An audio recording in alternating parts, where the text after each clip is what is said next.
Welcome, I'm Lisa Alexander and I'm back again with another version of our Moda Blockheads. This week is block 22 and it is Lucky Charm by Stacy Iest Hsu. To begin with, I've marked my pages. I usually do a little highlighter on color for that. Here's my swatches along the bottom. And then we'll start with the first set we're going to make, or the quadrant, is this outer square here. And by taking the square and adding the two triangles to each side of that, my one tip for that is knowing that this is on the bias, so be careful with that stretching. So once you sew one, sew another one onto the other side, press open, and then cut your little tail off, or dog ears is what they're called. Then we're going to add another square triangle to it, and this is where, when I talked about the bias, you need to be careful because look how stretchy that is. You're sewing bias to bias, which is very easy for it to stretch. I'm not a huge pinner, but I do pin on this one, and then this is where I pin exactly where I want to sew to, so that I can get my 1/4 of an inch and still have a very nice point.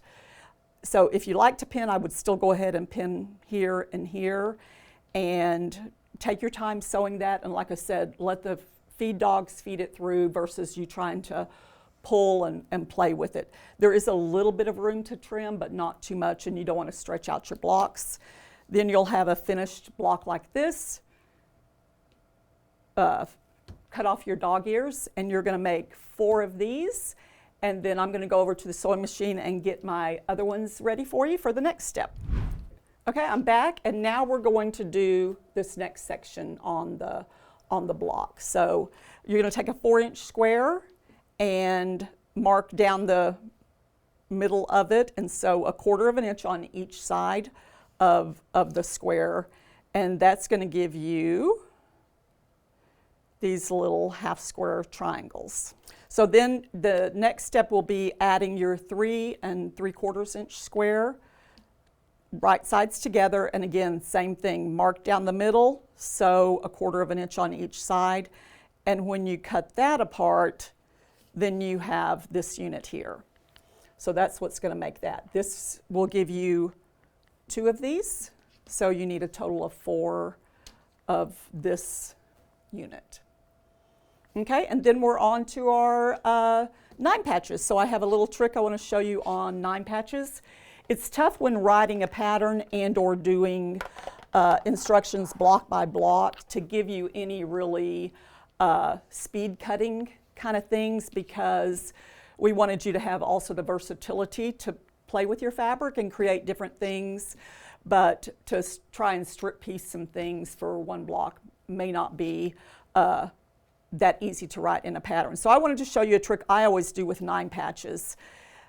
I take my 2 strips, so the blue and the white, and sew that together, and especially since I'm only making 1 9 patch, and I need 2 of the one that's dark, light, dark, and I need 1 of the one that is light, dark, light. So here's my 1 strip, and I'm going to take another strip that is, really you need at least 3 inches to be able to get the cut, but mine's generous.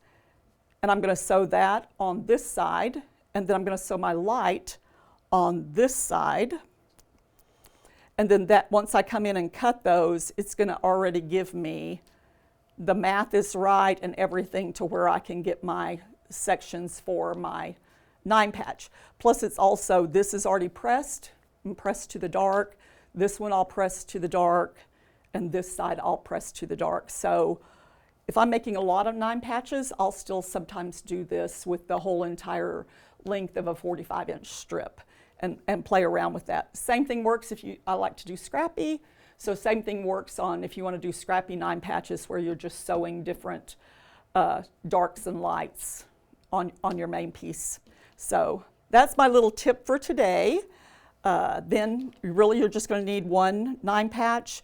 My seams are already pressed to the dark side. I prefer to press to the dark unless sometimes, very rarely do I press open, but So there's our final middle unit there, and then we're just going to sew them together in rows according to this. But another thing I wanted to show you was sometimes mistakes happen, which is okay, but sometimes mistakes also turn into a whole nother block.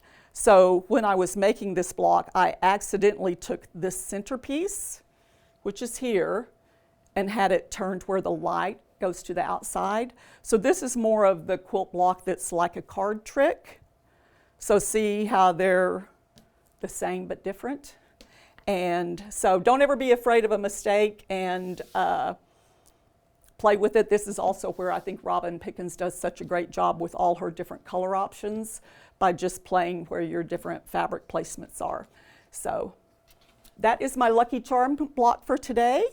One other thing I wanted to show you was how like you'll see the blocks behind me are my blocks in progress, but this is also where I pretty much keep every project in a notebook or a binder and keep everything in here. So here's all my pieces from my past blocks, my extras, my scraps. Many of my blocks, as they're done, I fold them up and put them in the glassine so I don't lose them, because ask me how I know, that does happen. But this is just kind of another fun way to kind of keep it all together and know as we go along. So the blocks we've already done are on the wall behind us. I still have no idea how I'm going to set them together. So that'll be fun to try and figure out. On our blog post, we shared the different settings that the designers have decided upon. And so be sure and check out our blog for that information if you haven't chosen your layout yet. We'd love to see how you're working and progressing on that. So thank you for joining us. Come back next week and see our next block in the series.